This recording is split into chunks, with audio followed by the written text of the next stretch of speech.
మనకు ఈరోజు తీసుకున్నటువంటి టాపిక్ కొద్దిగా కొత్తదైనటువంటి టాపిక్ సార్. చాలా ముఖ్యంగా మేడూరి గారు చాలా విషయాలు చాలా చక్కగా చెప్పారు. ముఖ్యంగా ఇప్పుడు సమకాలీనమైనటువంటి భారత సమాజాన్ని, అంతర్జాతీయ సమాజాన్ని ఒకవేళ మనం పరిశీలించినట్టయితే కనిపిస్తున్నటువంటి విషయాలంతా ఏమిటి అంటే, అంతటా పార్టీలు అనేటువంటివి రాజకీయంలో పెనవేసుకొని ఉన్నాయి. కానీ అక్కడక్కడ అదే రాజకీయాల లోపల కూడా కొంతవరకు ప్రజాకీయాలు నడుస్తున్నట్టుగా మనము చూడవచ్చు. పాక్షికంగానైనా సరే కొద్దిగా నడుస్తున్నాయి. ఉదాహరణకు మనము గ్రామ పంచాయతీకి సంబంధించినటువంటి ఎలక్షన్ల లోపల పార్టీల ప్రమేయము లేదు సార్. కాబట్టి ఇట్లా రకరకాలైనటువంటి విషయాల లోపల పార్టీలు లేకుండా కూడా సమాజం అనేటువంటిది, రాజకీయం అనేటువంటిది నడుస్తున్నటువంటి విషయం ఉన్నది అనేటువంటి విషయాన్ని మనం గుర్తించడం వల్ల మనం కొంత స్వయం నమ్మకాన్ని మన సిద్ధాంతాల మీద, మన విధానాల మీద, తర్వాత ఎంఎన్ రాయ్ చెప్పినటువంటి విషయాల మీద మనం కొద్దిగా పాజిటివ్గా ఉండేటువంటి అవకాశం ఉంది. ఇతరులు కూడా కొంత వాళ్ళు నమ్మే విధంగా, నచ్చే విధంగా ఉండేటువంటి అవకాశాలు అనేటువంటివి ఉన్నాయి సార్. కాబట్టి రాజకీయము అంటే లేదా ప్రజాకీయము అంటే మనకు ప్రజల చేత ప్రజలను పరిపాలించేటువంటి విషయంగా మనం చూస్తున్నాం. డెమోక్రసీ అంటే ఇదంతా కూడా. కానీ నిజంగా ప్రజలకు చెందవలసినటువంటి అధికారాన్ని లేదా ప్రజల దగ్గర ఉన్నటువంటి సార్వభౌమత్వాన్ని మళ్ళీ ప్రజలకే అందించేటువంటిది అసలైనటువంటి ప్రజాకీయాలు. ప్రజల దగ్గర నుండి డబ్బును వసూలు చేసినటువంటి, ట్యాక్స్ రూపంలో వసూలు చేసినటువంటి పన్ను డబ్బులను మళ్ళీ అదే ప్రజలకు దారాదత్తం చేసేటువంటి ధర్మకర్త మాత్రమే ఈ రాజకీయము లేదా ప్రజాకీయం అనేటువంటివి. కాబట్టి ఇక్కడ ఈ రాజకీయులు లేదా ప్రజాకీయులు అనేటువంటి వాళ్ళు లేదా ప్రజాప్రతినిధులు అనేటువంటి వాళ్ళు కేవలము ఒక ధర్మకర్తలుగా మాత్రమే ఉండాల్సినటువంటి అవసరం అనేటువంటిది ఉన్నది. కనుక ఒక ఫౌంటైన్ మీరు గమనించండి. ఫౌంటైన్ నీళ్లను పైకి వెదజమ్మి, కింది నుండి నీళ్లను తీసుకొని పైకి వెదజల్లి మళ్ళీ కిందనే వచ్చేస్తుంటుంది. మళ్ళీ ఆ వాటర్ అంతా కూడా కింద పడిపోతూ ఉంటాయి. మళ్ళీ అదే రకమైనటువంటి విషయాలు మళ్ళీ నిరంతరంగా జరుగుతూ ఉంటాయి. కాబట్టి ఇదే రకంగా ఒక ఫౌంటైన్ మాదిరిగా, ఒక నీటి ఫౌంటైన్ మాదిరిగా మన రాజకీయాలు అనేటువంటివి ఉండవలసినటువంటి అవసరం అనేటువంటిది ఉన్నది.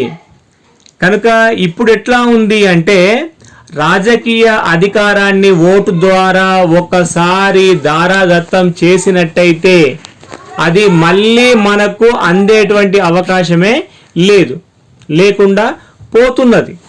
కాబట్టి ఇది ప్రమాదకరమైనటువంటి స్థితి. కాబట్టి ఎక్కడైతే అధికారము అనేటువంటిది కేంద్రీకరణ జరుగుతుందో అక్కడ ఖచ్చితంగా అవినీతి అనేటువంటిది మేట వేసేటువంటి అవకాశము అనేటువంటిది వస్తుంది. అంతేకాకుండా ఎక్కడైతే అధికారం అనేటువంటిది విచ్చలవిడిగా ప్రదర్శిస్తారో అక్కడ అవినీతితో పాటుగా ఆశ్రిత పక్షపాతము, తర్వాత అదుపు లేని తనము అనేటువంటిది వస్తుంది. కాబట్టి ఇప్పుడు ఈ ప్రపంచం లోపల ముఖ్యంగా రాజరికాలు, తర్వాత పేరుకు ప్రజాస్వామ్యాలు, అంతేకాకుండా చివరిగా కొన్ని నియంతృత్వ రాజ్యాలు అనేటువంటివి ప్రపంచవ్యాప్తంగా ప్రపంచ పటం మీద మనకు కనిపిస్తూ ఉన్నాయి. కనుక ఇందులో రాజరికం అనేటువంటిది దానికి కొన్ని మంచి చెడు లక్షణాలు ఉన్నాయి. నియంతృత్వ రాజ్యాలకు చూస్తే దానికి కొన్ని మంచి చెడులు ఉన్నాయి. కానీ ప్రజాస్వామ్యం అనేటువంటిది మానవవాదానికి అత్యంత కీలకమైనటువంటి అంశం కనుక మనము మానవవాదము ప్రజాస్వామ్యం మీదనే నొక్కు పెడుతున్నది. అది కొంత అపరిపక్వంగా ఇమ్మెచ్యూర్గా ఉన్నప్పటికీ మనము దాన్ని సమర్థిస్తున్నాం. కానీ ప్రజాస్వామ్యానికి మరింత మంచి ప్రజాస్వామ్యమే కీలకమైనటువంటిది. కాబట్టి ఈ రోజున చాలా మంది చెప్పేటువంటి విషయం ఏంటంటే ప్రజాస్వామ్యం ప్లేస్లో నియంతృత్వం వస్తే బాగుండు, లేదా రాజరికం వస్తే బాగుండు అనేటువంటి విషయాలు చెప్తూ ఉంటారు. కానీ అది మంచి పద్ధతి అనేటువంటిది కాదు. కనుక రాజకీయం లోపట తప్పో ఒప్పో కొంత తక్కువ అవుతున్నటువంటి విషయాలు ఉన్నప్పటికీ కూడా, కొంత పొరపాట్లు జరుగుతున్నప్పటికీ కూడా ఈ నియంతృత్వాల కంటే, ఈ రాజరికాల కంటే ప్రజాస్వామ్యం వైపే హేతువాద మానవవాదులు అనేటువంటి వాళ్ళు మొగ్గు చూపెడుతున్నారు. కానీ అందులో కూడా మనము చెబుతున్నటువంటి విషయం ఏంటంటే మరింత మంచి ప్రజాస్వామ్యము కావాలంటున్నాము. ఆ ప్రజాస్వామ్యం ఎలాగుంటుంది అంటే ఎంఎన్ రాయ్ చెప్పినటువంటి ఒక ఉదాహరణను తీసుకొని మనం చూసుకుంటే అది శంకువు ఆకారంగా కింది నుండి పైకి, బాటమ్ టు టాప్. అంటే కింద ప్రజా సంఘాల ద్వారా రకరకాలైనటువంటి ప్రజలు అనేటువంటి వారు ఒక్క దగ్గర కూడి వారి యొక్క అవసరాలను, వారి యొక్క సౌకర్యాలను, వారి యొక్క అభివృద్ధి పనులన్నిటినీ వాళ్ళుగానే చూసుకుంటారు. కాబట్టి ఆ తర్వాత అధికారం అనేటువంటిది మరొక పై స్థాయికి అందించబడుతుంది. అట్లా శీర్షంగా అంటే పైకి వెళ్తూ ఉంటే ఇక్కడ ఎట్లయితే త్రిభుజాకారం లోపల సన్నగా అవుతుందో, చిన్నగా ఉంటుందో, సన్నగా ఉంటుందో, అంటే అక్కడ అధికారం అనేటువంటిది చాలా తక్కువగా ఉండి, అంటే కేంద్ర స్థాయిలో అధికారం అనేటువంటిది తక్కువగా ఉండి కింది స్థాయిలో అధికారము అనేటువంటిది ఎక్కువగా ఉండడమే నిజమైనటువంటి ప్రజాకీయము అని మనం చెప్పవచ్చు. అది మనం హేతువాద మానవవాదులుగా కోరుతున్నటువంటి విషయము. కాబట్టి ఎంఎన్ రాయ్ ప్రజలను ప్రజా సంఘాలుగా కూడాలని చెప్పారు. కాబట్టి ఇప్పుడు నేను కొత్త మున్సిపాలిటీ చట్టంలో చూసినప్పుడు కూడా అక్కడ ప్రతి దగ్గర అది ఎంఎన్ రాయ్ భావజాలము, అంబేద్కర్ భావజాలము రెండు కలగలిపి మరి పెట్టారో ఏమో నాకు తెలియదు. కానీ మొన్న నేను మున్సిపల్ చట్టాన్ని చదువుతూ ఉంటే అందులో ఖచ్చితంగా మీరు ప్రతి మున్సిపాలిటీకి ఒక ప్రజా సంఘాన్ని ఏర్పాటు చేయాలి అనేటువంటి విషయం చాలా స్పష్టంగా ఉంది. కాబట్టి అక్కడ ఎప్పుడైతే ఇప్పుడు నార్మల్గా ఉన్నటువంటి కౌన్సిలర్ ఉంటూనే దాని పక్కన మరొక సమాంతరమైనటువంటి వ్యవస్థ అనేటువంటిది, ఏది సమాంతరమైన వ్యవస్థ అంటే ప్రజలతో, ప్రజల భాగస్వామ్యంతో, ప్రజల నిర్ణయాధికారాలతో ఉన్నటువంటి ఒక సిస్టమ్ అనేటువంటిది నేను తెలంగాణ మున్సిపల్ చట్టం లోపల చూడడం అనేటువంటిది జరిగింది. మరి అవి అన్నీ నిజంగా ఇప్పటికీ పాటించబడుతున్నాయా అంటే ప్రశ్నార్థకమే. ఎక్కడ కూడా పాటించబడడం అనేటువంటిది లేదు. అంటే మన భారత రాజ్యాంగము గ్రామ పంచాయతీలలో పార్టీల ప్రస్తావన తేకపోవడము, తరువాత ఇట్లాంటి కొన్ని అంశాలను పెట్టడం లోపల సక్సెస్ అయినప్పటికీ ఆచరణలో మాత్రం విఫలమవుతున్నట్టుగా నేను భావిస్తున్నాను. అయితే ఇక్కడ మా దగ్గర మెదక్ దగ్గరగా ఉన్నటువంటి నిజామాబాద్ జిల్లాలో ఉన్నటువంటి అంకాపూర్ అనేటువంటి విలేజ్లో నేను అక్కడ ఎట్లా డెమోక్రసీ అనేటువంటిది జరుగుతుంది అనేటువంటి విషయాన్ని నేను కొంతమంది మిత్రులను అడగడం జరిగింది. అక్కడ కొంత ఆశ్చర్యకరమైనటువంటి విషయాలే కనిపిస్తున్నాయి. ఎట్లాగంటే అక్కడ చాలా ఊరు అనేటువంటిది చాలా డెవలప్మెంట్ అయ్యి ఆర్థికంగా, తర్వాత సామాజికంగా, తర్వాత విద్యాపరంగా చాలా డెవలప్ అయినటువంటి, ఇంకా చెప్పాలంటే వ్యాపార పరంగా, వ్యవసాయ పరంగా కూడా చాలా అభివృద్ధిని చెందింది. అయితే నాకు ఒక ఆలోచన వచ్చి అసలు ఎందుకు ఈ రకంగా అభివృద్ధి చెందింది అని నేను అడగడం జరిగింది. అయితే అక్కడ రెండు వ్యవస్థలు నడుస్తున్నాయి. ఒక అంటే ఒక ఫార్మల్గా ఉండేటువంటి రాజకీయ వ్యవస్థ ఒకవైపుగా, అంతేకాకుండా ఒక ప్రజా సంఘాలు అనేటువంటివి మరొక వైపుగా ఉన్నాయి. కాబట్టి ఆ ఊర్లో ఉన్నటువంటి ప్రజలు జాతి, కుల, మత, లింగ భేదాలు ఏవీ లేకుండా ఒక సమూహంగా, ఒక ప్రజా సంఘంగా ఉంటారు. వారు ఏం చేస్తారంటే అక్కడ వారు ఏదైతే అందరూ డెమోక్రాటిక్గా ఏదైతే నిర్ణయము తీసుకుంటారో, ఏదైతే అభివృద్ధి పనుల గురించి నిర్ణయాలను చేస్తారో అదే ఖచ్చితంగా ఆ గ్రామ పంచాయతీ లేదా ఆ మేజర్ గ్రామ పంచాయతీ నిర్వహించాల్సి ఉంటుంది. ప్రభుత్వ యంత్రాంగము కూడా ఆ విధంగానే నడుచుకోవాల్సి వస్తున్నది.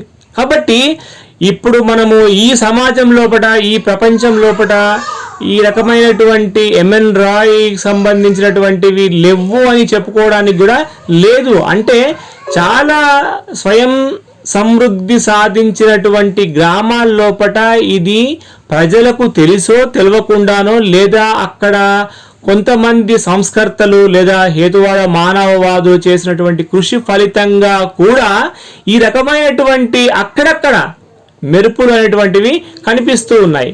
అంతేకాకుండా కేరళ రాష్ట్రాన్ని తీసుకుంటే కేరళ రాష్ట్రం లోపల చాలా వరకు డీసెంట్రలైజేషన్ ఆఫ్ పవర్స్ అంటే అధికార వికేంద్రీకరణ అనేటువంటిది పెద్ద ఎత్తున జరిగి, ఎక్కడైతే గ్రామ పంచాయతీలు, ఎక్కడైతే ఈ మన మండల పరిషత్తులు ఉన్నాయో వాటికే ఎక్కువ అధికారము, ఖర్చు చేసుకునేటువంటి పన్నుల డబ్బును ఖర్చు చేసుకునేటువంటి అవకాశం అనేటువంటిది కూడా ఉన్నది. కాబట్టి అక్కడ వాళ్ళు ఏం చేస్తారంటే అక్కడ మనము గ్రామ లేదా లోకల్ గవర్నమెంట్స్ అంటారు. కానీ ఇక్కడ మన తెలుగు రాష్ట్రాల లోపల, ఇతర ప్లేస్ల లోపల దాన్ని ఏమంటున్నాము అంటే మనము ఒక సంస్థలుగా చూస్తున్నాము.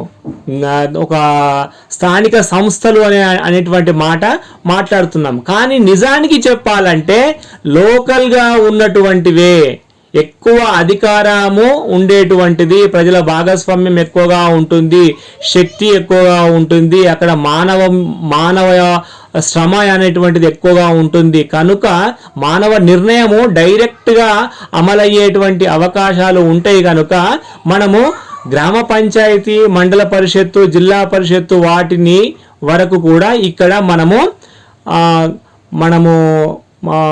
ప్రభుత్వాలుగానే మనం చూడవలసినటువంటి అవసరము ఉంటుంది. కనీసము హేతువాద మానవవాదులుగా మనము కోరుకోవాల్సింది అంటే ఇప్పటికిప్పుడుగా సమకాలీనంగా మనం కోరుకోవాల్సింది ఏంటి అంటే జిల్లా పరిషత్ స్థాయి వరకైనా కూడా పార్టీలెస్ డెమోక్రసీ ఇంప్లిమెంట్ అయ్యే విధంగా చూడడం అనేటువంటిది ఒక అవసరంగా నేను భావిస్తున్నాను. రాష్ట్ర కేంద్ర ప్రభుత్వాలు ఎంతైతే బలాన్ని కలిగి ఉన్నాయో అంత బలాన్ని, అంత అధికారాన్ని, అంత సిబ్బందిని ఇక్కడ లోకల్ గవర్నమెంట్స్ అనేటువంటివి కలిగి లేవు. దాని వల్లనే నిజమైనటువంటి పనేమో ఇక్కడ కింద కనిపిస్తుంది, అసలు వీళ్ళకేమో పవర్స్ అనేటువంటివి లేకుండా పోయాయి. కాబట్టి ప్రతి గ్రామంలో ఒక ప్రజా సంఘము, ప్రతి వార్డులో ఒక ప్రజా సంఘము, అట్లా ఈ శంకువు ఆకారంగా ఎంఎన్ రాయ్ సూచించినటువంటి శంకువు ఆకారంగా ప్రజాస్వామ్యం అనేటువంటిది కింది నుండి పై స్థాయికి, కింద ఎక్కువ అధికారాలు, తర్వాత కేంద్రానికి వచ్చే వరకు తక్కువ అధికారాలు, తక్కువ డబ్బు అక్కడ ఖర్చు చేయాల్సినటువంటి అవసరం అనేటువంటిది వస్తుంది. కేంద్ర స్థాయిలో అవసరమైనటువంటి అంశాలు ఏమిటి అంటే కేవలము దేశ రక్షణకు సంబంధించినటువంటివి, అంతేకాకుండా ఒక కొన్ని రకాలైనటువంటి చట్టాలు చేయడము, తర్వాత కొన్ని రకాలైనటువంటి అధికారాలను మాత్రమే చెలాయించవలసి వస్తుంది. అట్లాగే రాష్ట్ర ప్రభుత్వం కూడా చాలా తక్కువ లిమిటెడ్గా అది పరిపాలన చేయవలసినటువంటి అవసరం వస్తుంది. కేవలము శాసనసభల లోపల కేవలము తమ ఒక శాసనాలు చేయడానికి, అది కూడా ప్రజల అవసరంతో, ప్రజల యొక్క చొరవతోటి, ప్రజల యొక్క ప్రమేయంతో జరగవలసినటువంటి అవసరము ఉంటుంది. కాబట్టి కేవలము ఈ రెండు స్థాయిల లోపల, పై స్థాయి లోపల జరగవలసింది కేవలం ఈ పనులు మాత్రమే. కానీ అసలైనటువంటి పని, అసలైనటువంటి పరిపాలన అంతా కూడా ప్రజల చేతుల్లోనే ఉండాలి.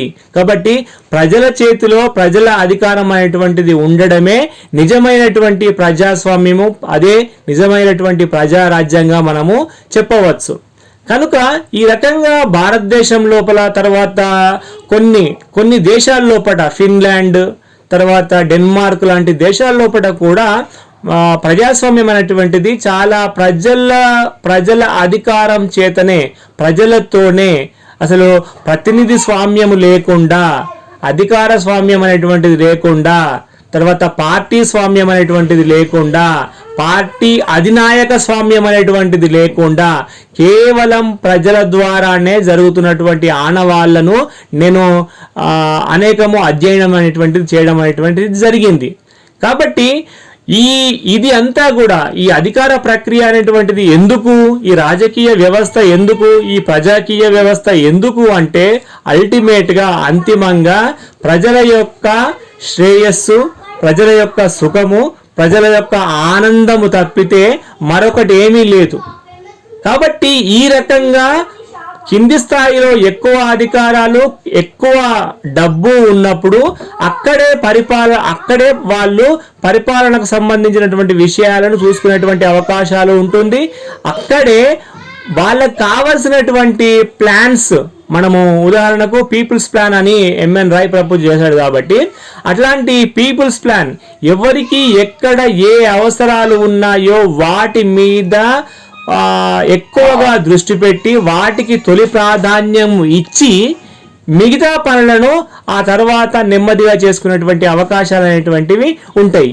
కాబట్టి ఏ రకంగా చూసినా కూడా ఈ రకమైనటువంటి పైన అధికారాలు ఎక్కువగా ఉండడం అనేటువంటిది ఇది మానవవాదానికి పూర్తిగా విరుద్ధమైనటువంటి అంశము, ప్రజాస్వామ్యానికి కూడా పూర్తిగా విరుద్ధమైనటువంటి అంశము. ఎందుకంటే మనకు ప్రజాస్వామ్యం తప్పితే ఇంకొక ఆల్టర్నేటివ్ ప్రపంచవ్యాప్తంగా లేదు. కాబట్టి ఎక్కడైతే ఈ ఓట్ల ద్వారా ఒక్క ఓటు వస్తే ఆ వ్యక్తి గెలిచినట్టు, ఒక్క ఓటు తక్కువ తెచ్చుకుంటే ఆ వ్యక్తి ఓడినట్టు అనేటువంటి ఉన్నటువంటి ఈ ఒక్క ఓటు ఎక్కువ తక్కువ కావడమే ఆ వ్యక్తి యొక్క గెలుపు ఓటములను నిర్ణయించడం అనేటువంటి కారణంగా ఎన్నికల లోపల అనేక రకాలైనటువంటి దుష్పరిణామాలు అనేటువంటివి జరుగుతున్నాయి.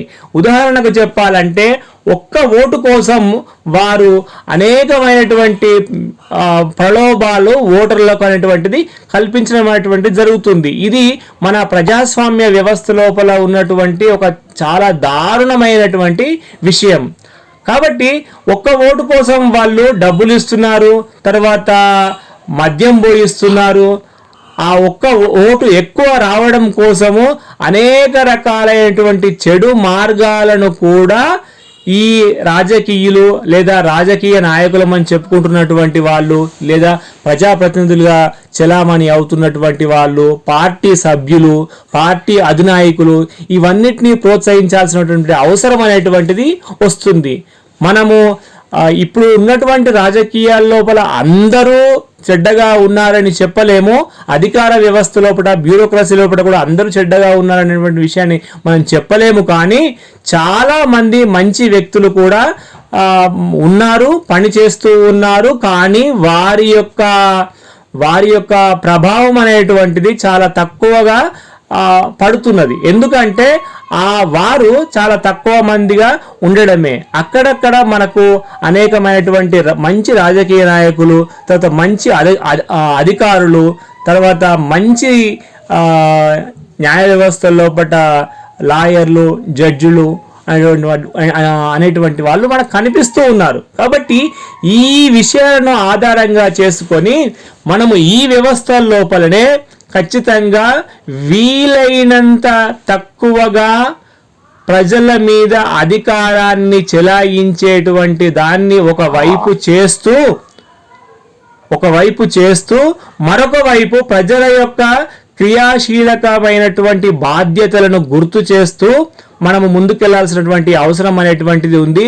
ఎంత తక్కువగా ఒక ప్రభుత్వం కానీ, ఎంత తక్కువగా అక్కడ ఉన్నటువంటి నాయకులు కానీ, ఎంత తక్కువగా అక్కడ ఉన్నటువంటి అధికార యంత్రాంగము పనిచేసినట్టయితే, అంటే అధికారాన్ని జులుమును చూపెట్టినట్టయితే అది అంత మంచి ప్రజాస్వామ్యం అని చెప్పవచ్చు.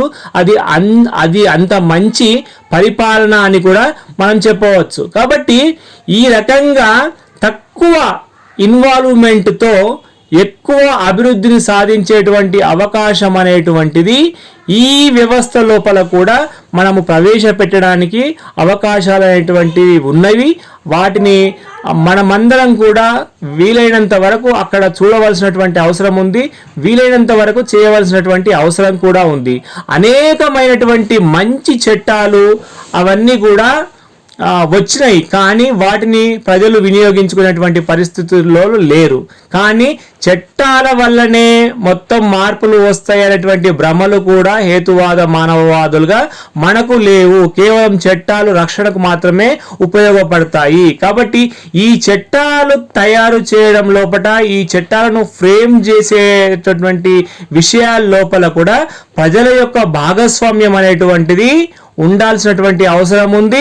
చట్టాలు ఒకవైపు కొంత రక్షణను ఇచ్చినప్పటికీ భావ విప్లవం మాత్రమే, అంటే సమూలంగా వ్యక్తుల లోపల, ఆలోచన విధానాల లోపల, తర్వాత పాత నమ్మకాల స్థానం లోపల కొత్త నమ్మకాలు, శాస్త్రీయ భావాలు, తర్వాత అభివృద్ధి చెందుతున్నటువంటి అనేకమైనటువంటి భావజాలం అనేటువంటిది రావాల్సినటువంటి అవసరం ఉంది. అక్కడ హేతువాదులుగా మనందరి యొక్క క్రియాత్మక పని అక్కడ ఉందని నేను భావిస్తున్నాను. ఇదే విషయాలను ఎంఎన్ రాయ్ లాంటి వాళ్ళు చాలా చక్కగా 9000 పేజీలతో వాళ్ళు వివరించడం జరిగింది. ఆ రకమైనటువంటి సాహిత్యాన్ని మనము పూర్తిగా అధ్యయనం చేయవలసినటువంటి అవసరం అనేటువంటిది ఉంది. అంతేకాకుండా దాన్ని మనకు ఎంఎన్ రాయ్ వారసత్వంగా వచ్చినటువంటి పెద్దలు రావిపూడి వెంకటాద్రి గారు తన జీవితం లోపల 6000 పేజీల ప్రింటెడ్ మెటీరియల్ను కూడా మనకు అందించడం జరిగింది. అది చాలా కీలకమైనటువంటి విషయము. అది ఇంకా మరింత ప్రజల్లోపటికి వెళితే అది చాలా బాగుంటుంది.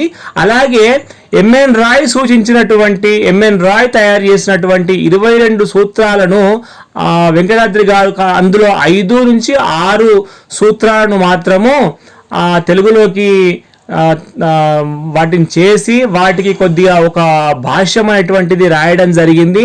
ఆ భాష్యాన్ని మన లోపల ఉన్నవారు, మిగతా ఇప్పుడు పెద్దవాళ్ళు, ముఖ్యంగా మేడూరి గారు, తర్వాత గుమ్మా వీరన్న గారు, వీరు కొద్దిగా చొరవ తీసుకొని మిగతా సూత్రాలకు భాష్యాలు రాస్తే నెక్స్ట్ తరానికి అది బాగా ఉపయోగపడుతుందని నేను భావిస్తున్నాను. అంతేకాకుండా ఇప్పటికీ గ్రామాల లోపల చాలా విషయాలు, చాలా సహకార విధానాలు అనేటువంటివి జరుగుతూ ఉన్నాయి. సహకార రంగం అంటే మనం ముఖ్యంగా ఆర్థిక రంగాన్ని తీసుకుంటే ఆ ఆర్థిక రంగంలో కూడా సహకార విధానం అనేటువంటిది జరుగుతూ ఉన్నది.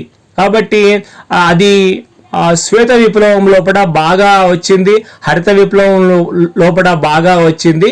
కాబట్టి నేను విడుదల చేయబోతున్నటువంటి పుస్తకం లోపల హేతువాద మానవవాదుల ఆచరణ కోణం ఎలా ఉంటుంది అనేటువంటి ఒక సపరేట్ అధ్యాయాన్ని పెట్టడం అనేటువంటి జరిగింది. అందులో ఈ విషయాలన్నింటినీ కూడా నేను 2000 సంవత్సరంలో రాసినటువంటి వ్యాసం, అది 2000 సంవత్సరం అంటే ఇప్పటికీ 25 సంవత్సరాల టైం అయింది. కాబట్టి అప్పుడే నేను చాలా క్లియర్గా ఆ విషయాలనేటువంటిది రాయడం జరిగింది. ఆ పుస్తకం వచ్చినప్పుడు, ఆ పుస్తకం విడుదలైన తర్వాత మీరు చదవవలసిందిగా నేను కోరుతున్నాను. కాబట్టి ఈ రకంగా చూసినట్టయితే మనకు కొన్ని ప్రజాస్వామ్య విషయాల లోపల, పార్టీ రహిత ప్రజాస్వామ్యము లోపల మనకు కొన్ని సానుకూల అంశాలు, కొన్ని నెగటివ్ అంశాలు కూడా కనిపిస్తున్నటువంటి అంశము ఉన్నది. కాబట్టి ఎంఎన్ రాయ్ చెప్పినటువంటి దాంట్లో మనము partyless democracy, powerless politics, partyless democracy అంటే పార్టీలు లేని ప్రజాస్వామ్యం కావాలి అని వారు కోరుకున్నారు. అంతేకాకుండా అధికారము లేని పరిపాలన, అధికారం లేని పరిపాలన అనేటువంటిది వాళ్ళు కోరుకున్నారు. మరి అధికారం అంతా ఎక్కడ ఉంటుంది అంటే అది ప్రజల మధ్యనే ఉంటుంది, అది ప్రజలతోటే ఉంటుంది. ప్రజలు అంతిమమైనటువంటి నిర్ణేతలు, ప్రజలు పూర్తిగా అంతిమమైనటువంటి కేంద్ర బిందువులు అనేటువంటి స్పృహ అనేటువంటిది ఈ హేతువాద మానవవాదాలు అనేటువంటివి మనకు కలిగిస్తూ ఉన్నాయి. కాబట్టి అనేకమైనటువంటి విషయాల లోపల భారతదేశంలో, ప్రపంచం లోపల అనేకమైనటువంటి ప్రయోగాలు ఇప్పటికీ జరుగుతున్నాయి. కానీ ప్రజాస్వామ్య దేశంలో ఉన్నంత రక్షణ కానీ, తర్వాత అభివృద్ధి కానీ, తర్వాత ఒక రకమైనటువంటి వెల్ఫేరు, తర్వాత విద్య, ఆరోగ్యమైనటువంటి విషయాల లోపల ఎక్కడ కూడా వేరే ఏ దేశాల లోపల కూడా అంత మంచిగా లేవని మనకు అర్థమవుతుంది.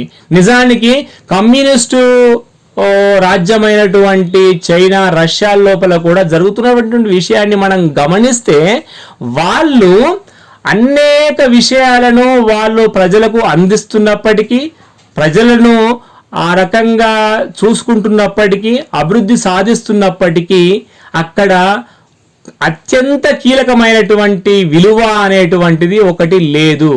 ఆ విలువ ఏమిటి అంటే స్వేచ్ఛ.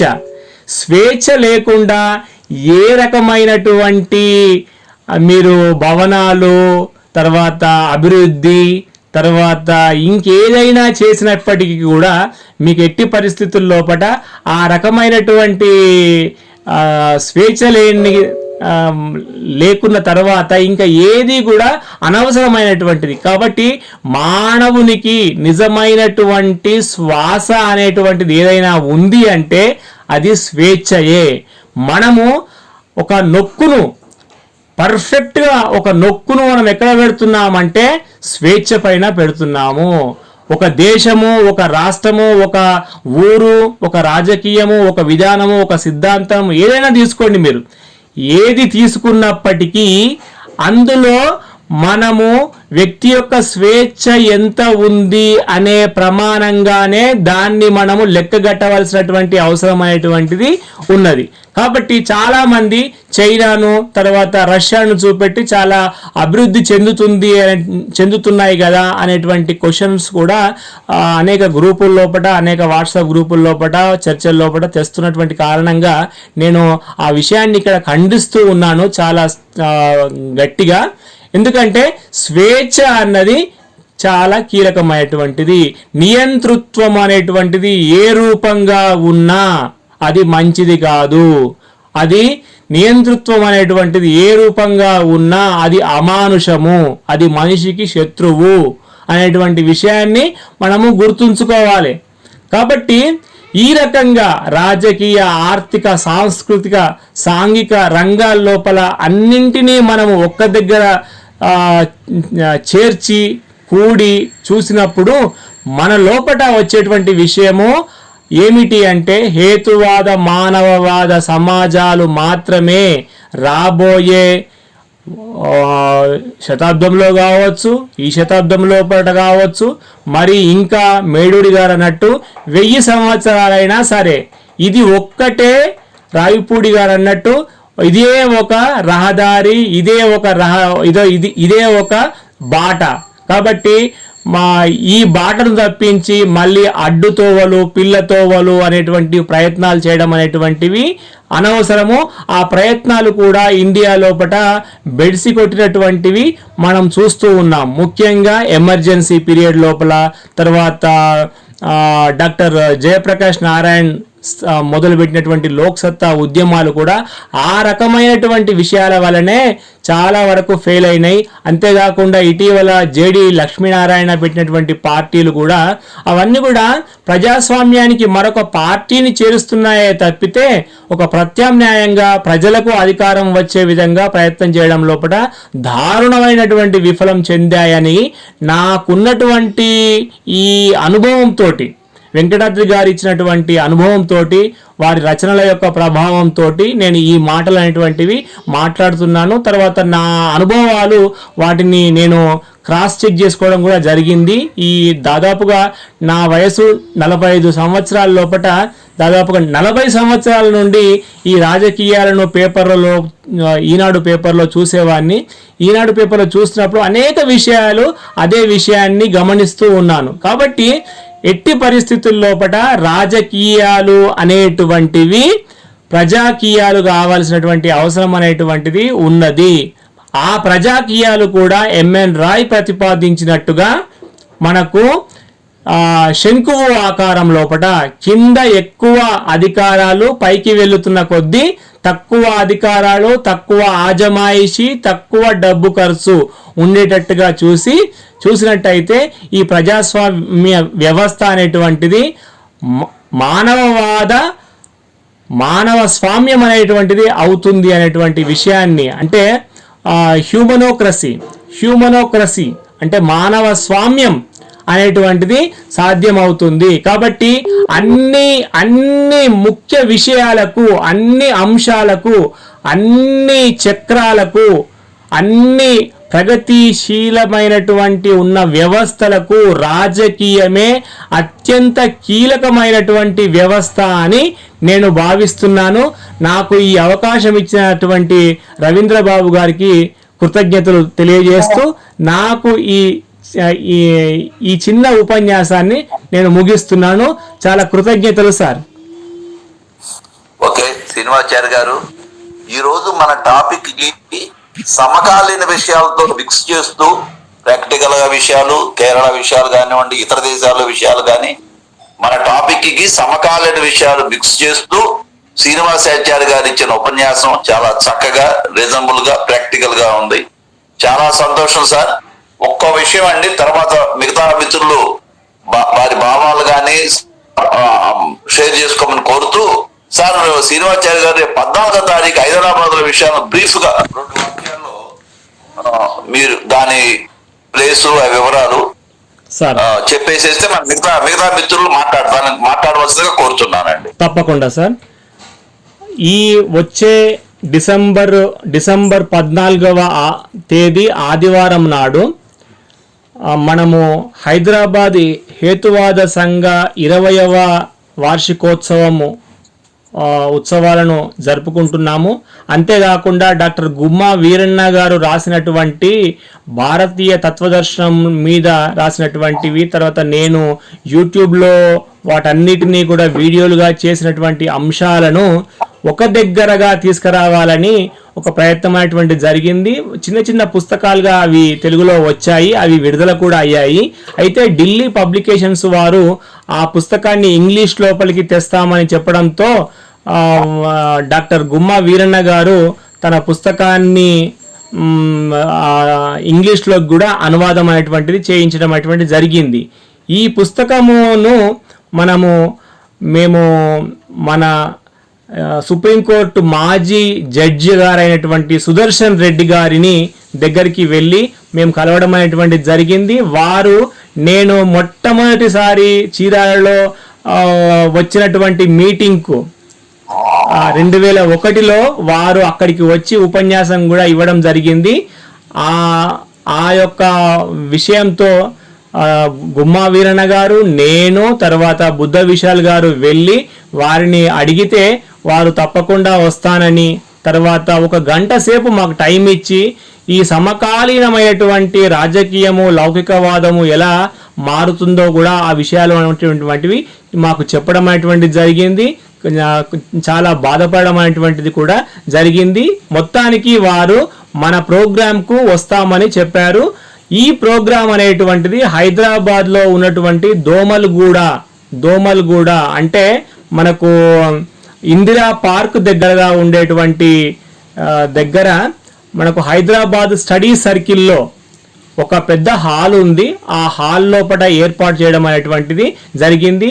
అక్కడ వెళ్ళి నేను, గుమ్మా వీరన్న గారు, బుద్ధ విశాల్ గారు వెళ్ళి అక్కడ ఉన్నటువంటి పరిస్థితులను, అక్కడ ఉన్నటువంటి మనుషులను అందరినీ పరిచయం చేసుకొని మాట్లాడడం అనేటువంటిది జరిగింది. అక్కడ 10 గంటలకు ఈ ప్రోగ్రాం స్టార్ట్ అవుతుంది. ఈ తర్వాత 1 గంట లోపు ఈ ప్రోగ్రామ్ను మనము క్లోజ్ చేయాల్సినటువంటి అవసరం అనేటువంటిది ఉంటుంది. అంతేకాకుండా డాక్టర్ గుమ్మా వీరన్న గారు రాసినటువంటి హేతువాద మానవవాద వ్యాసాలు అనేటువంటి దాన్ని మన భారత హేతువాద సంఘ ప్రధాన కార్యదర్శి అయినటువంటి మేడూరు సత్యనారాయణ గారు వారు ఆవిష్కరణ చేస్తారు. తర్వాత ఈ 2 పుస్తకాల మీద వారు కూడా వివరంగా కొద్దిగా పరిచయం చేస్తే బాగుంటుంది. ఎందుకంటే మనకు జస్టిస్ సుదర్శన్ రెడ్డి గారు ఏమన్నారంటే, పుస్తకాన్ని ఎవరు పరిచయం, నేనైతే ఆవిష్కరణ చేస్తా, మరి ఎవరు పరిచయం చేస్తారు అనేటువంటి విషయాన్ని అడగడం అనేటువంటి జరిగింది. కాబట్టి మళ్ళీ మనము దాన్ని పరిచయం చేయడానికి మరి ఇంకా వ్యక్తులు మన దగ్గర లేరు. కాబట్టి ఆ బాధ్యతను కూడా ఈ సభాముఖంగా నేను మేడు సత్యనారాయణ గారిని అడుగుతున్నాను. మీరు ఆ 2 పుస్తకాల మీద కూడా మీ విలువైనటువంటి విశ్లేషణను అందించాలి సార్. ఆ రోజు వేరే విషయాల కంటే కూడా పుస్తకాల మీద సమీక్ష అనేటువంటిది ఎక్కువ చేయడం వల్ల పుస్తకాలు అనేటువంటివి ఎక్కువగా అమ్ముడుపోయేటువంటి అవకాశాలు ఉన్నాయి. దాన్ని మొత్తాన్ని మేము రికార్డ్ చేయాలని కూడా చూస్తున్నాను. నేను ఖచ్చితంగా రికార్డ్ చేసి యూట్యూబ్లో తర్వాత అందరికీ మన మిత్రులకు కూడా షేర్ చేయడం అనేటువంటిది జరుగుతుంది. కాబట్టి 2 ప్రధానమైనటువంటి పుస్తకాలు, వాటి ఆవిష్కరణ తరువాత మనము హైదరాబాద్ హేతువాద సంఘ ఎన్నికలు, తరువాత మెదక్ జిల్లా, సంగారెడ్డి, తర్వాత సిద్దిపేట, తర్వాత నల్గొండ జిల్లాలకు సంబంధించిన ఇతర జిల్లాలకు సంబంధించినటువంటి బాధ్యులను కూడా కొంతమందిని మనం గుర్తించడం అనేటువంటి జరిగింది. వాళ్ళందరూ కూడా వాళ్ళను అక్కడ మనం ప్రకటించడం కన్వీనర్లుగానో కో కన్వీనర్లుగాను తర్వాత ఇట్లా ప్రకటించినట్టయితే మనకు ఎక్కువగా మన సైన్యం అనేటువంటిది, మన వ్యక్తులు అనేటువంటి వాళ్ళు పెరిగేటువంటి అవకాశం అనేటువంటి ఉంటుంది. అట్లా మనం ఫోకస్డ్గా వాళ్ళకే మనం ట్రైనింగ్ ఇచ్చినట్టయితే కూడా మన ఉద్యమానికి ఉపయోగపడుతుందని మేము భావించాము.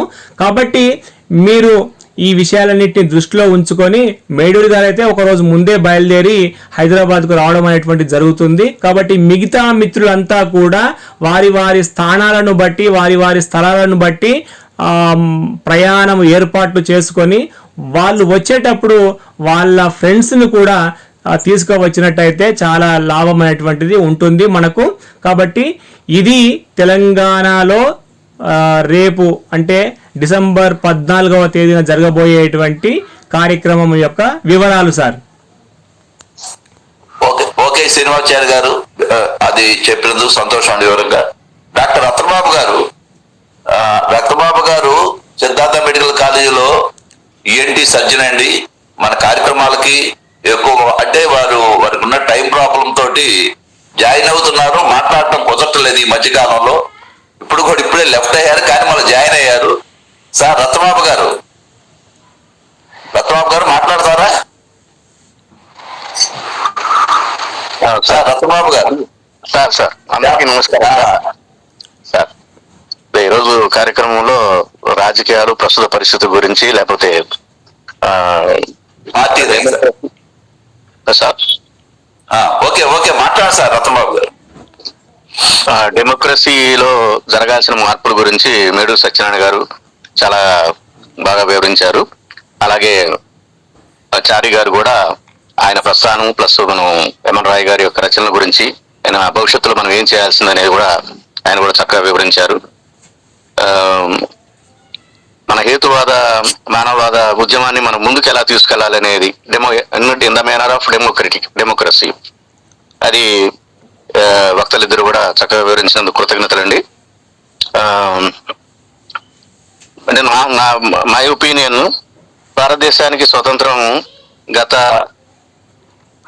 67 ఏళ్ళ నుంచి 50 ఏళ్ళ నుంచి మన స్వతంత్ర దేశంగా మన డెమోక్రటిక్ పరిపాలన అనేది బిగిన్ అయింది. మనకి ఎప్పుడైతే బ్రిటిషర్స్ దగ్గర నుంచి మనం స్వతంత్రం పొంది స్వతంత్ర భారతదేశంగా రిపబ్లికన్ కంట్రీగా మనం ప్రకటించుకున్నామో అప్పటి నుంచి మనం ప్రజాస్వామ్యంలోకి అడుగుపెట్టి మన రాజ్యాంగాన్ని మనం రాసుకొని అప్పటి నుంచి కూడా మనం స్వతంత్రంగా ప్రకటించుకొని మనం ప్రతి ఒక్కరికి కూడా మన స్వతంత్రం యొక్క విలువల్ని, వాటి యొక్క ఫలితాలని ప్రతి ఒక్కరికి అందించాలి అనుకున్నాం. కానీ అప్పుడు తీసుకున్న వాళ్ళు ఇప్పటి వరకు కూడా అది సాధ్యం కాలేదని చెప్పాలి, నా ఒపీనియన్. దాంతోపాటు మానవవాద హేతువాద ఉద్యమాలు అయితే మాత్రం ముఖ్యంగా స్వతంత్రం వచ్చిన తర్వాతే వెనకబడిపోయినాయి, ఇంకా వెనకబడిపోయింది వాటిల్లో. ఎందుకంటే మన రాజకీయ నాయకులు కానీ లేకపోతే దానికి సంబంధించిన ఆ రాజకీయ నాయకు పట్టుగా కొమ్ముగాసే ప్రజలు అంటే మనమే దానికి విడిపోయాం. ఇంకా ఇప్పుడు ఎక్కువగా స్వతంత్రం వచ్చిన తర్వాత విడిపోయాం ఎక్కువగా, కరెక్ట్గా చెప్పాలంటే. అది ప్రాంతీయాల వారీగా కావచ్చు, కులాల వారీగా కావచ్చు, మతాల వారీగా కావచ్చు, విడిపోయాం. కనుక వీటిని ప్రభావితం చేసి మళ్ళీ ప్రతి ఒక్కరికి సానుకూలమైన స్వేచ్ఛాపూరితమైన జీవన విధానాన్ని ఇవ్వడానికి మనకి ఎడ్యుకేషన్ చాలా ముఖ్యం. ఎడ్యుకేషన్ అనేదే కావాలి. ఎడ్యుకేషన్ వల్ల ఇప్పటి వరకు కూడా ఏదైనా జరిగింది, ఇప్పుడు జరిగింది కూడా దానివల్ల సాధించాం. కానీ ఉండే కొంది ఇప్పుడున్న పరిస్థితుల్లో ఎడ్యుకేషనే ఇంకా చాలా అధ్వానంగా తయారైందని చెప్పాలి. ముఖ్యంగా సైంటిఫిక్ అప్రోచ్ యొక్క విద్యా విధానంలో చాలా వెనకబడిపోయి ఉన్నాం మనం భారతదేశం. కారణం ఆ విద్యను బోధించే నిపుణత లేకపోవటం, కాలానుగుణంగా మన వాటిల్లో మార్పు తీసుకొచ్చి ఆ విద్యా విధానాన్ని ఇప్పుడున్న యువతలో, ముఖ్యంగా చిన్నపిల్లల దగ్గర నుంచి యువతలో ఇంట్రొడ్యూస్ చేసే విధానం కానీ చదువుకున్న వాళ్ళలోనే లోపించటం, మూఢనమ్మకాలు, మతపరమైన వ్యవహారాలు, ఆచారాలు, వ్యవసాయాలు పెరిగినాయి. ఇప్పుడు నా లైఫ్లో నేను చూస్తుండగానే పెరిగినాయి అవి. వాటిని సరి చేసేది ఇంకా పొలిటికల్గా సార్ వాళ్ళు చెప్పారు, పొలిటికల్ సైన్స్ ఇంకా డెవలప్ అయ్యింది. పొలిటికల్ సైన్స్ దేంట్లో డెవలప్ అయింది? అంతకుముందు వాళ్ళు పైనీర్స్ ఇంట్రొడ్యూస్ చేసిన పొలిటికల్ విధానం ఇప్పుడు లేదు అసలు. ఏముంది ఇప్పుడు పొలిటికల్ విధానం?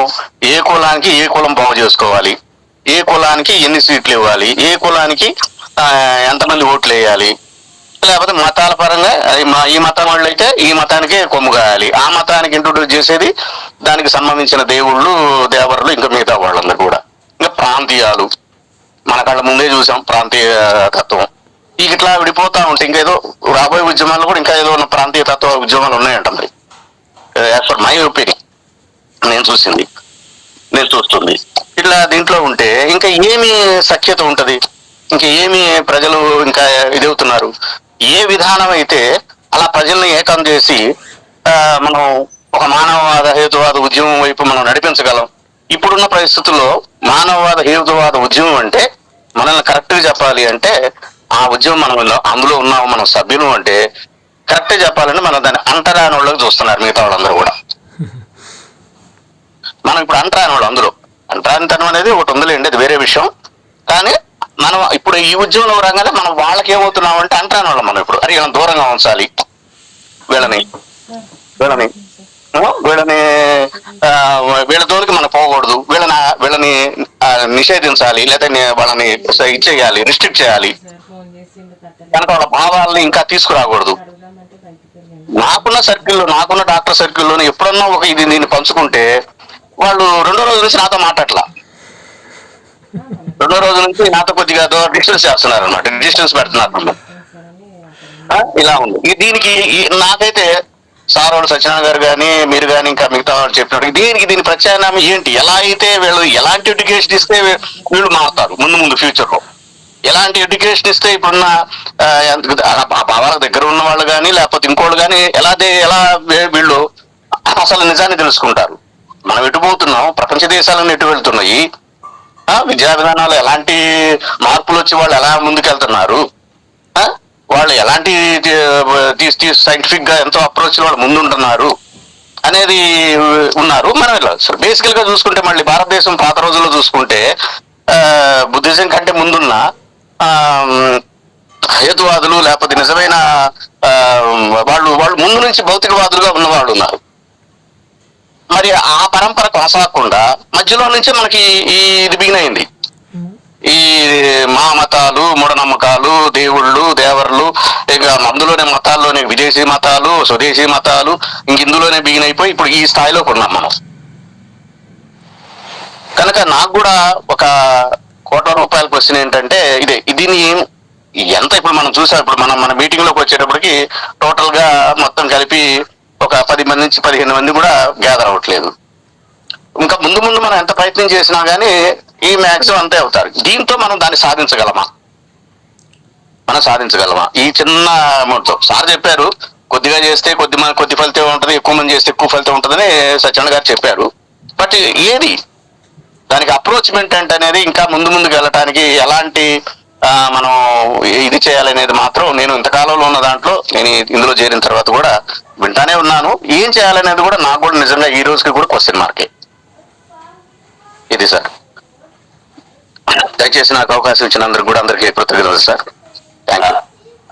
రత్నబాబు గారు, మీరు వచ్చినప్పుడు మాట్లాడారు సార్. అంటే ఒక్కసారి ఏంటంటే మీ టైం ప్రాబ్లం మీకు ఉంటుంది.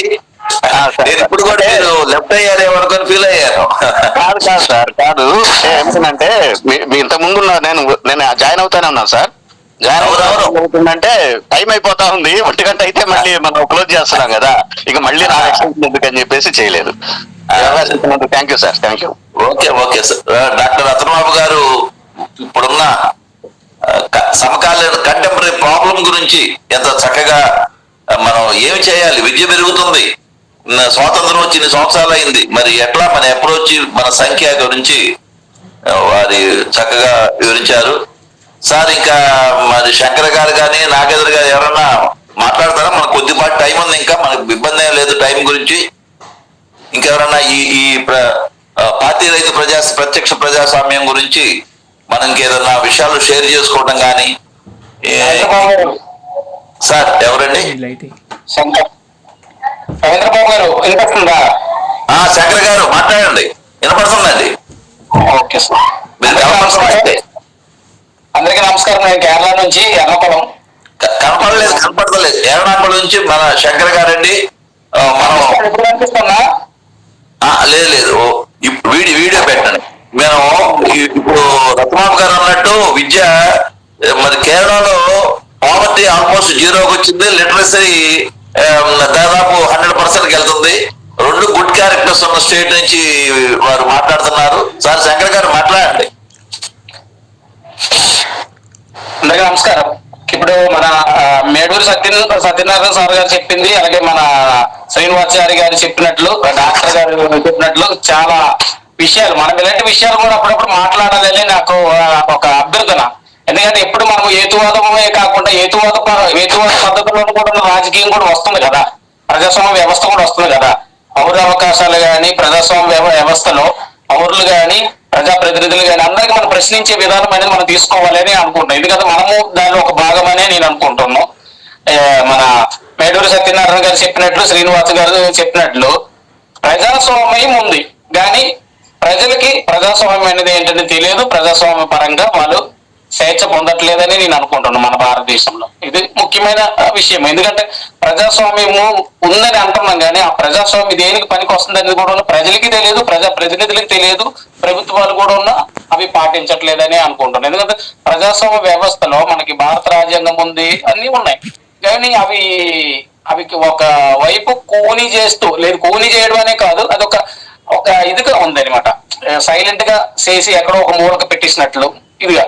ఆ విధంగా జరిగినప్పుడు మనకి రాబోయే రోజుల్లో ప్రజలు ఎంత దాకా స్వేచ్ఛ పొందుతారు, స్వతంత్ర పరులు అవుతారని అంటే అన్నట్టు. ఇప్పుడు స్వతంత్రం అనేది ఏం లేదు. ఇప్పుడు శ్రీనివాసాచారి గారు చెప్పారు, మన భారతదేశంలోన మంచి స్వేచ్ఛ ఉంది, స్వతంత్రం ఉందైనా, కానీ ఆ స్వతంత్రం ఎవరికి చెందుతుంది అనేది కూడా మనం ఆలోచించాలి. ఎందుకంటే ప్రజాస్వామ్య వ్యవస్థలో ఇన్ని ప్రభుత్వాలు వస్తున్నాయి మారి మారి. నేను కేరళలో ఇప్పుడు 30 సంవత్సరాలు అవుతుంది. 30 సంవత్సరాల్లో నేను చెప్తున్నాను, 22 సంవత్సరాలు నేను పార్టీ సభ్యత్వం తీసుకున్నాను, సిపిఎం పార్టీ సభ్యత్వం తీసుకున్నాను.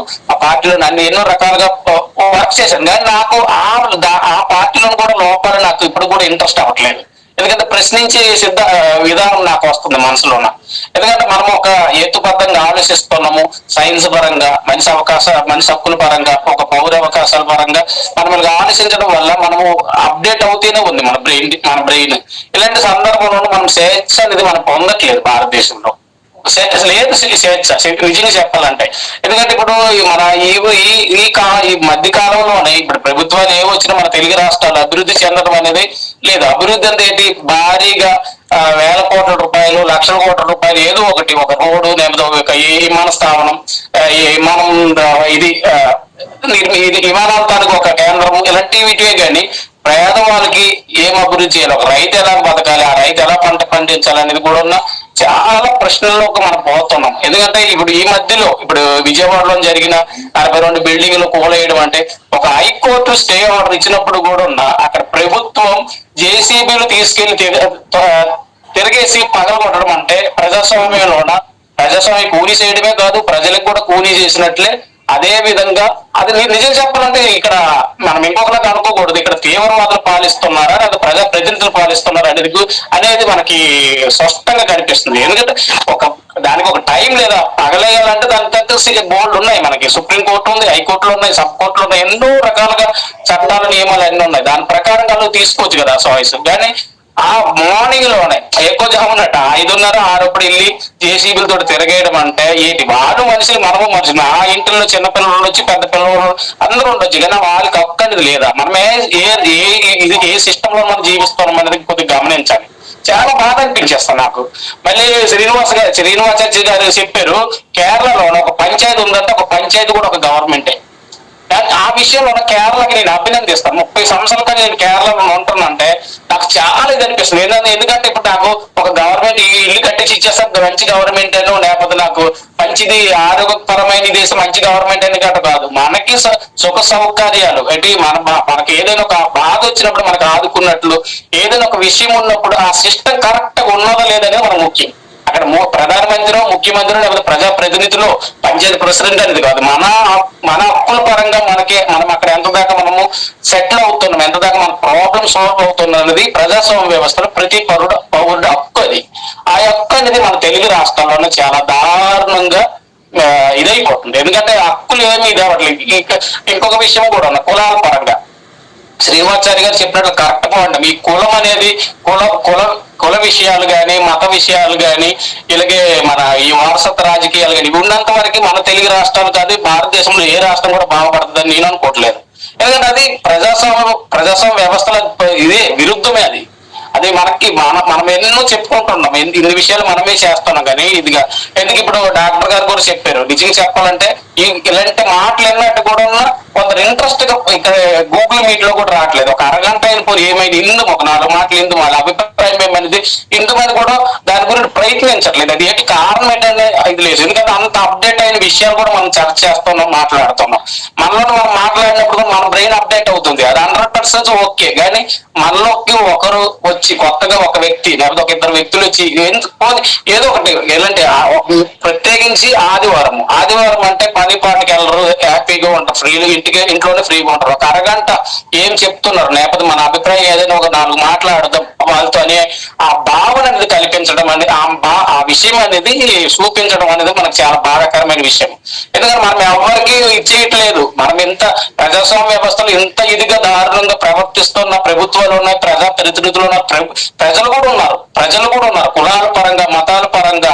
ఎందుకు ఇప్పుడు ఈ పిఠాపురం ఇదిలో ఇప్పుడు 4వ, 5వ అనుకుంటున్నాం.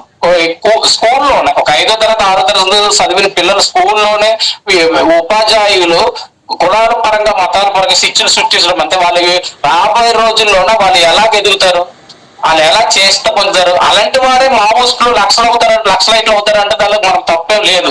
ఎందుకంటే ఆ చిన్న వయసు అప్పుడు వాళ్ళకి ఇంత పీడిస్తూ మీరు ఇలాంటి వాళ్ళు అలాంటి వాళ్ళని చాలా కించపరిచి కాళ్ళ కింద తొక్కున్నప్పుడు వాళ్ళు రాబోయే రోజుల్లో నన్ను ఎందుకు ఆలోచించరు? మాకు అక్షర జ్ఞానం లేదు, మాకు అవగాహన పరిచే విధానం లేదు, స్వతంత్రం లేదు, స్వేచ్ఛ లేదు అనుకున్నాను. ఆ బాధను బట్టే కదా వాళ్ళు ఏదైనా ఒక ఇదిగా అవుతుంది. కానీ ఎప్పుడు తీవ్రవాదులు ఎవరు? వీళ్ళు ఈ మావోయిస్టులు అసలంతా తీవ్రవాదులు గట్రా కాదు, కానీ ఇప్పుడు ప్రభుత్వం తీవ్రవాదులుగా మారుతున్నారు.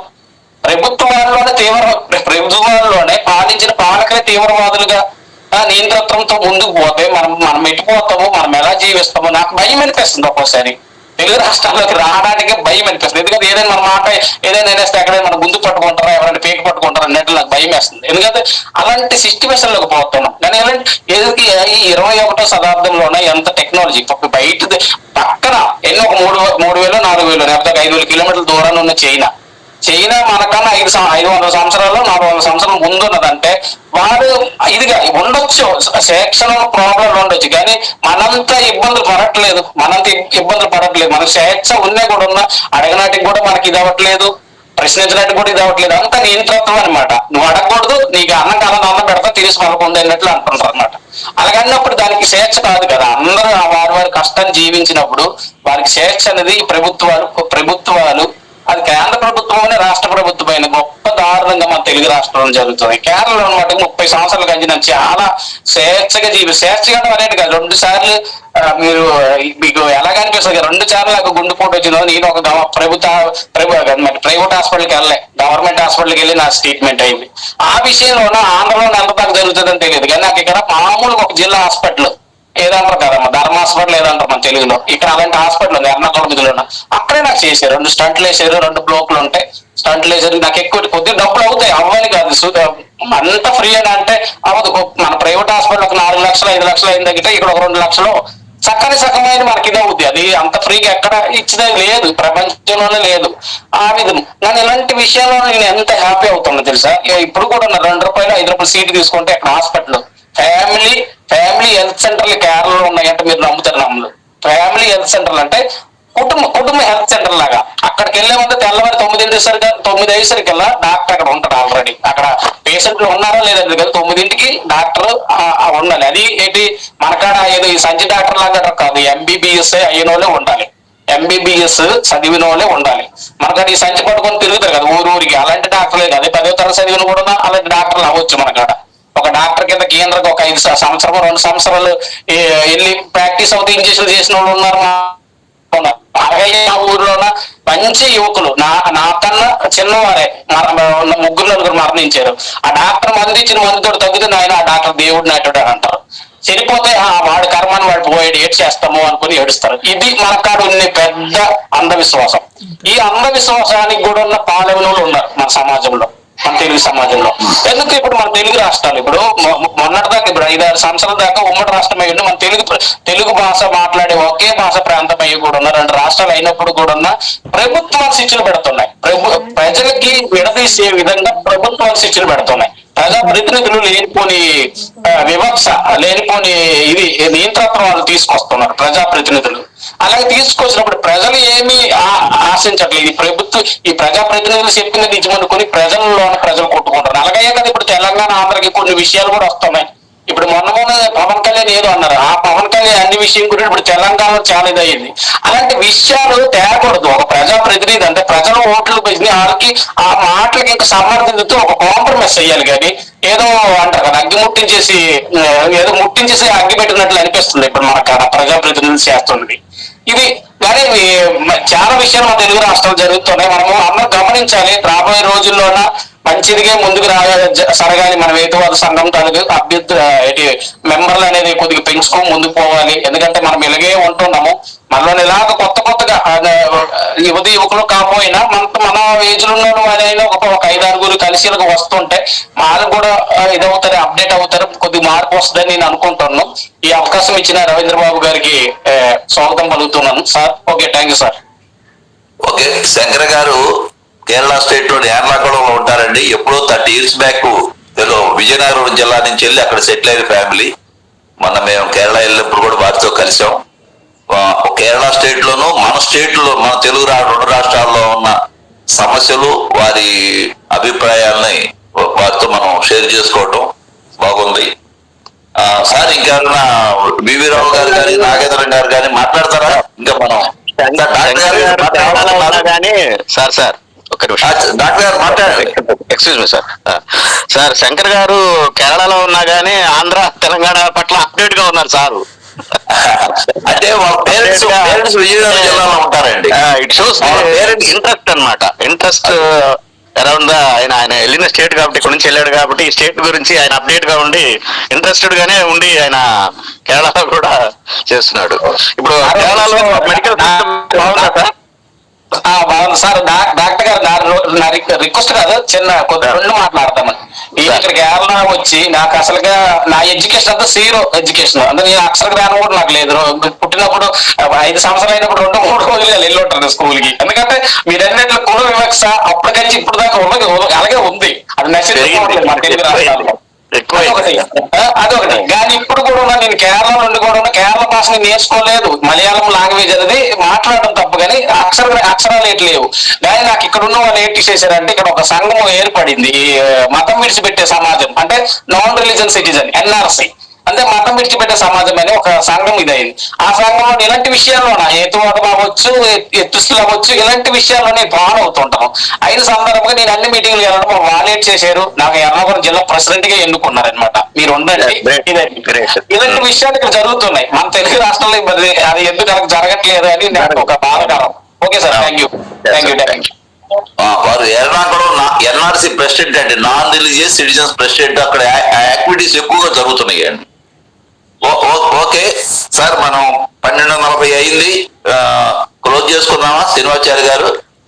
Sir okay. సత్యాన్ని గారు, మనం క్లోజ్ చేయబోయే ముందు మీరు తుది వివి రావు గారు మీరు మళ్ళీ జాయిన్ అయ్యారు, మాట్లాడతారా ఏమన్నా? వివి రావు గారు కానీ నాగేంద్రం గారు కానీ. నమస్తే సార్, ఏదో ఫోన్ వచ్చే కట్ అయింది జస్ట్. ఓకే మాట్లాడు సార్. ఓకే సార్, ఈరోజు మీటింగ్ చాలా బాగా జరిగింది. మనకి పార్టీ రహిత ప్రజాస్వామ్యం, దాని అవసరం, ప్రాధాన్యతల గురించి బాగా మాట్లాడారు మన ముందు వక్తలందరూ. ఓకే, మనం ఈ శ్రీనివాసాచారి గారు చెప్పినట్టు మన తెలుగు రాష్ట్రాల్లో ఈ గ్రామ పంచాయతీల మీద కొంతవరకు బాగానే నడుస్తున్నట్టు అనిపిస్తుంది మనకి. ప్రతి గ్రామ పంచాయతీ ప్రతి సంవత్సరం కనీసం 4 సార్లు ఏర్పాటు చేయాలి అనేది ఒకటి ఉంది. యాక్చువల్గా అది కానీ సక్రమంగా జరిగితే రాష్ట్రంలో ఉన్న దాదాపు సగం మంది ప్రజలకి అది ప్రాతినిధ్యం వస్తుంది. కాబట్టి అటువంటి డైరెక్ట్ ప్రజాస్వామ్యాన్ని మనం ఈ గ్రామ పంచాయతీలో చూడొచ్చు. అక్కడ ఉన్న ప్రతి ఓటరు ఆ గ్రామ పంచాయతీలో సభ్యుడు కాబట్టి ప్రతి ఓటర్కి వాళ్ళ అభిప్రాయం, వాళ్ళ అవసరాలు, వాళ్ళ గ్రామానికి సంబంధించినటువంటి ఏ కార్యక్రమం అయినా సరే వాళ్ళు పాల్గొని వాళ్ళ స్వేచ్ఛ మేరకు దాన్ని ఎక్స్ప్రెస్ చేసే అవకాశం బాగా ఉంటుంది. అలాంటి గ్రామ పంచాయతీలు మనకి మన 2 రాష్ట్రాల్లో కూడా బాగానే ఉంటున్నాయి. అలాగే గ్రామ పంచాయతీలు కాకుండా గ్రామ సభలు అంటారు.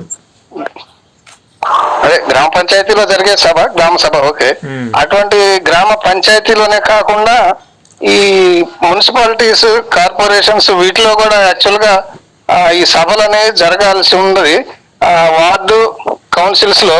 అలాంటిది కానీ మనకి అటువంటి అవకాశం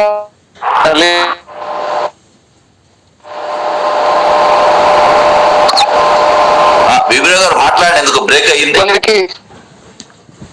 మాట్లాడుతున్నా. ఓకే మాట్లాడు. అదే అలాంటి అవకాశం వీటికి కూడా ఉంటే బాగుంటది. కాకపోతే మనం పార్టీ రహిత ప్రజాస్వామ్యం మనం కావాలనుకో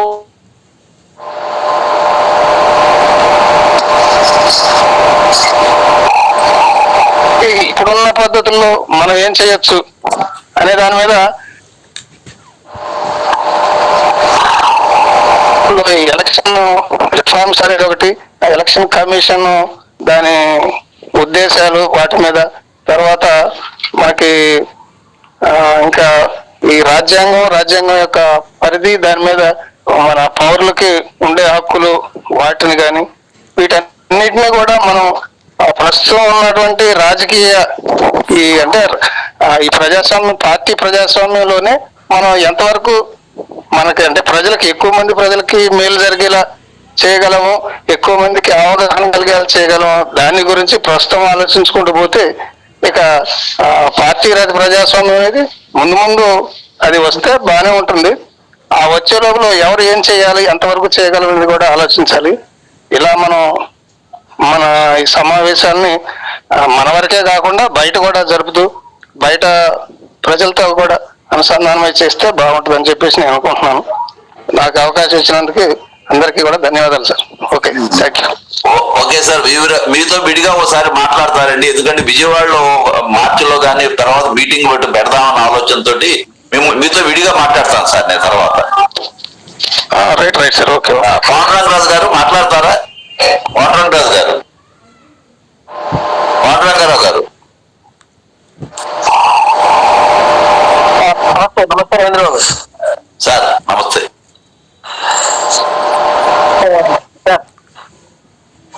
మంచి టాపిక్ అండి ఇది. యాక్చువల్ గా ఇది అంటే అంత తేలిక అనుకున్నంత ఈజీగా అయ్యేదే కాదు, ఇదేను. ఈ కాన్సెప్ట్ మీద మనకు ఇంతవరకు డిస్కషన్ రాలేదు, కానీ మంచి దీని కింద జరిగింది.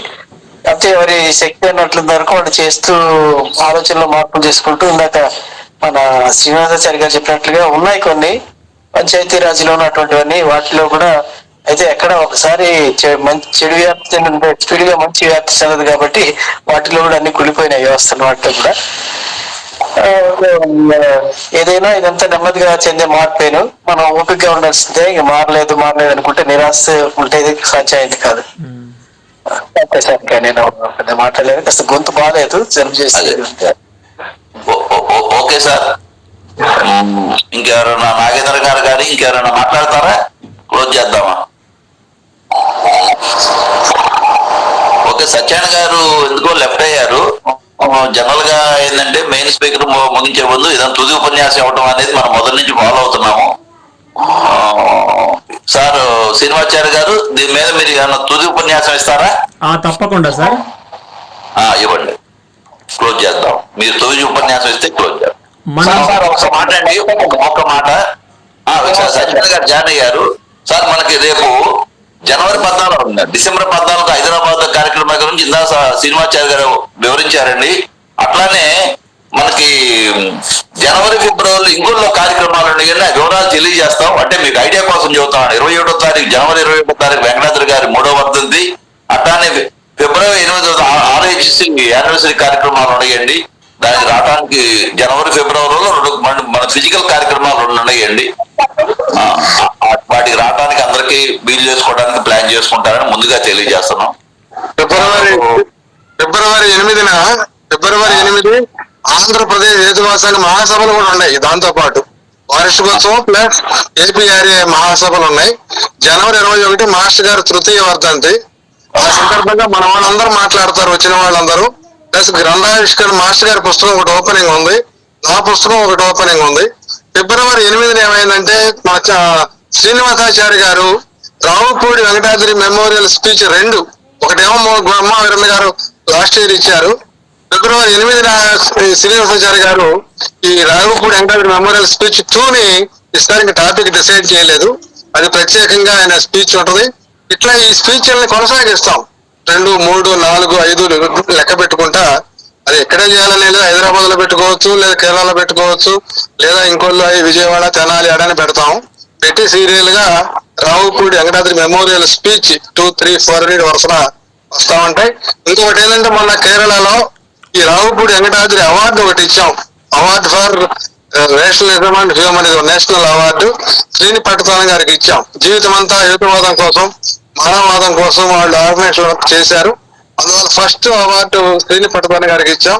దీన్ని మన మిత్రులు అలాంటి వాళ్ళకి భవిష్యత్తులో ఇస్తూ ఉంటాం. ప్రతి సంవత్సరం అనేవి లేదు, మనిషి తగిలినప్పుడు ఇవ్వాల్సి వచ్చినప్పుడు ఒక award Ravipudi Venkatadri award for national and humanism అని చెప్పి ఈ రాడికల్ సెంటర్ తరఫున జరుగుతా ఉంది. అట్లాగే మార్చి 21 మేము సదస్సు పెడుతున్నాం. అందరిని పిలవట్లేదు కానీ మార్చి 21 MN రాయ్ మరి జన్మదినాన్ని రోజున సదస్సు రాడికల్ హ్యూమనిజం మీద ఇలాంటి అంశాల మీద ఒక సదస్సులకు అందరం మాట్లాడుతూ ఉంటాం. ఏప్రిల్ 14 ఒక కార్యక్రమం ఉంది. రావి సుబ్బారావు 20వ వర్ధంతి. ఆ సందర్భంగా ఇంగ్లీష్ లో ఒక పుస్తకాన్ని ప్రింట్ చేస్తున్నాం. మన వాళ్ళు ఎవరైనా ఇంగ్లీష్ లో రాసి పంపినా లేదా తెలుగులో రాసి పంపినా తెలుగుని ఇంగ్లీష్ లో మార్చి ఆ పుస్తకంలో ప్రింట్ చేయడం జరుగుతుంది. రాయి సుబ్బారావు గారి గురించి బాగా తెలిసిన వాళ్ళు 1 పేజీ 2 పేజీలో రాసి పంపితే ఇంగ్లీష్ లో, తెలుగులో రాసి పంపినా కూడా మేము దాన్ని ఇంగ్లీష్ లో మార్చి ఒక పుస్తకం ప్రింట్ చేస్తాం సామాన్య నేషనల్ లెవెల్ కి. అది అందువల్ల ఏప్రిల్ 14 దాకా ఇంకొన్ని కార్యక్రమాలు ఉన్నాయి. జూన్ నుంచి తర్వాత ఈ జిల్లాల్లో హైదరాబాద్ లో, గుంటూరులో, అమలాపురం ఇట్లా జిల్లా కార్యక్రమాలు ఉంటాయి. ప్రతి సంవత్సరం ఇదే చేస్తున్నాం.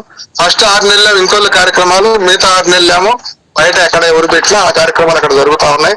మరి మన కార్యక్రమాలకు ఎక్కువ సంఖ్యలో అందరూ ప్రతి కార్యక్రమానికి వస్తారని చెప్పి ఆశిస్తూ సెలవు.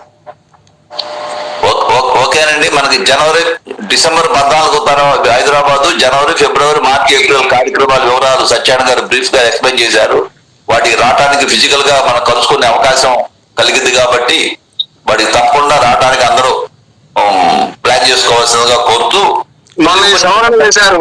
2 శనివారం, 2 ఆదివారం, 4 ఆదివారం అనకుండా వీళ్ళు బట్టి 2, 3, 4 అడ్జస్ట్ చేసుకోవడానికి మిగతా మీటింగ్లకి అది 2 వారాలు, ఏపీఆర్ఏ 2 వారాలు, తెలంగాణ ఏదో 2 వారాలు అటు ఇటు అడ్జస్ట్ చేసుకునే అవకాశం కూడా దానికి కూడా ఏర్పాటు చేసి చాలా చక్కగా జరుగుతున్నాయి. మీటింగ్ బట్టి ఆన్లైన్ కార్యక్రమాలు మారుతా ఉంటాయండి. అది గమనించండి మిత్రులందరూ. ఒక్క నిమిషం నేను మాట్లాడతాను. చెప్పండి. కాబట్టి పార్టీ రహిత ప్రజాస్వామ్యము అనేటువంటి అంశము చాలా కొత్తది మనకు. అంటే మనం చాలాసార్లు మాట్లాడుకున్నాం కానీ ఇప్పుడు నేను కూడా మాట్లాడింది ఇది తొలిసారిగానే మాట్లాడినట్టున్నాను. కాబట్టి పార్టీ అనేటువంటిది మత స్థాయిని మించిపోయింది సార్. కాబట్టి పార్టీ రహిత అని ఎందుకు అంటున్నామంటే ఎంఎన్ రాయ్ ఆ పార్టీలు ఏం చేస్తాయి, ఎట్లా చేస్తాయి, కమ్యూనిజాన్ని, ఆయన కమ్యూనిస్టు పార్టీని పెట్టి దాన్ని వదిలేసి అట్లా ఇవన్నీ మళ్ళీ తర్వాత ఇండియాకి వచ్చిన తర్వాత రాడికల్ డెమోక్రాటిక్ పార్టీని పెట్టి దాన్ని రద్దు చేసి ఇవన్నిటి వెనక ఒక స్థూలమైనటువంటి అవగాహన ఉంది. అది కాబట్టి పార్టీ రహిత ప్రజాస్వామ్యానికి ఆయన ఒక్క కంక్లూజన్కు ఒట్టిగా రాలేదు. కాబట్టి పార్టీలు కూడా మత స్థాయిని అందుకుంటాయి అనేటువంటి ఉద్దేశాంతోటే పార్టీలు వద్దని చెప్పడం జరిగింది. కాబట్టి మతాల పేరుతో, కులాల పేరుతో, వర్ణాల పేరుతో, వర్గాల పేరుతో ఎక్కడైతే జరిగాయో ఈ మానవ హననం అనేటువంటిది, అదే రకంగా ఈ రోజున మనం పార్టీల పేరుతో పార్టీ మనిషి అని మనిషి చంపుకునేటువంటి రోడ్ల మీద చంపుకునేటువంటి ఒక కొత్త అమానుషమైనటువంటి సంఘటనలు మనం చూస్తూ ఉన్నాం. కనుక అందుకే పార్టీ వద్దంటున్నాం. ప్రజలుగా ఉండాలి, మానవులుగా ఉండాలి. ఏ ఒక్క రంగు అనేటువంటిది మనిషికి అంటుకోవడానికి వీల్లేదు. అన్ని రంగులను పూసుకుంటే ఏమవుతుందంటే అసలు ఏ రకంగా వాడు ఉండకుండా తయారవుతాడు. కాబట్టి అసలు ఆ రంగులే లేకుండా మనిషి స్వచ్ఛంగా ఉండవలసినటువంటి అవసరం ఉన్నది. కాబట్టి ఎర్ర రంగు పూసుకుంటే కమ్యూనిస్టుల పేర్ల మీద, తర్వాత అనేకమైనటువంటి గ్రూపులు ఎంఎల్ పేర్ల మీద ఎన్నో గ్రూపులు అయి ఇక్కడ మొత్తం ప్రపంచవ్యాప్తంగా భారతదేశంలో జరిగినటువంటి హింస మామూలు హింస కాదు. కాబట్టి మతం చేసినటువంటి మారణకాండ కంటే కూడా ఎక్కువ పార్టీ చేసింది కనుకనే ఎంఎన్ రాయ్ ఆ విషయాన్ని చెప్పాడు. అందుకోసమే పార్టీలెస్ డెమోక్రసీని, పవర్లెస్ పాలిటిక్స్ ను ఆయన కోరుకున్నాడు అనేటువంటి విషయాన్ని తెలియజేస్తున్నాను. ఇంకా చాలా బోల్డైన విషయాలు ఉన్నాయి, కానీ ఈ యొక్క చిన్న కంక్లూజన్ ఇద్దామనిపించింది, అందుకే ఇవ్వడం జరిగింది. నాకు సమయం ఇచ్చినటువంటి రవీందర్ బాబు గారికి కృతజ్ఞతలు. శ్రీనివాచార్య గారు మళ్ళా ఇంకో టాపిక్ అటు మీరు కానీ ఇక్కడ కానీ మళ్ళీ పెడదామండి. ఇది ఈ మధ్య ఈ టాపిక్ మీద మనం తీసుకున్నాం కాబట్టి మళ్ళీ ఇంకోసారి 2 సార్లు ఈ టాపిక్ పెట్టుకున్నాం మనకి. ఎందుకంటే ఇది సమకాలీన విషయాలు కూడా మాట్లాడుకోవచ్చు కాబట్టి. లాస్ట్ లో లేట్ గా బాపిరెడ్డి గారు, వారు పంచాయతీరాజ్ ఎగ్జిక్యూటివ్ ఇంజనీర్, వారు బాపిరెడ్డి గారు జాయిన్ అయ్యారు జస్ట్ ఇప్పుడే. అంటే ఎందుకు చెప్తున్నాడు ప్రత్యేకించి అంటే ఎక్కడో ఇబ్బంది, ఏదో పనుల వల్ల బిజీగా ఉండి అఫీషియల్ డిపార్ట్మెంట్ పనులు బిజీగా ఉన్నా కూడా ఆఖరి నిమిషంలోనే జాయిన్ అవుతాము అనే ఆ కాన్సెప్ట్ కోసం మీ అందరికి మళ్ళీ వారి గురించి ఇప్పుడు చెప్తున్నాను. బాపిరెడ్డి గారు మాట్లాడతారా? థ్యాంక్స్ అన్నట్టండి. నేను మీ విషయాలు బాగా వినడానికి, నేను ఎక్కువ మాట్లాడతాను కన్నా వినడానికి ఇష్టపడతాను. నేను ప్రజెంట్ గా ఎస్సీ పంచాయతీరాజ్ ఎన్టీఆర్ జిల్లా విజయవాడకు వచ్చాను. It's great opportunity work at Vijayawada. వచ్చిన తర్వాత నాకు ఇంకా మంచి మంచి సంబంధాలు ఏర్పడి బాగుంది. చాలా నేను బాగా ఇంట్లో ఉన్నాను సార్. హేతువాదం కావాలి జీవన విధానం, అది మన క్యాప్షన్. ఓకే బాపిరెడ్డి గారు, మీకు ప్రమోషన్ వచ్చింది, చాలా సంతోషం. నాకు నేను ఇంకా మీరు న్యూజివీడ్ లో ఈగానే ఉన్నారు అనుకుంటున్నాను. చాలా సంతోషం సార్ ఎస్సీ అయినందుకు. అక్కడ చేస్తున్నాను, ఇక్కడ కూడా చేస్తున్నాను. Okay okay sir, okay sir. Once again చెప్పండి సార్. మీద మాట్లాడే వాళ్ళే చాలా తక్కువ మంది అండి. మీరు ఇంత బాగా తీసుకెళ్తున్నారంటే నేను మా పంచాయతీ డిపార్ట్మెంట్ నుంచి హృదయపూర్వకంగా మీ అందరికీ ధన్యవాదాలు, కృతజ్ఞతలు తెలియజేస్తా ఉన్నా.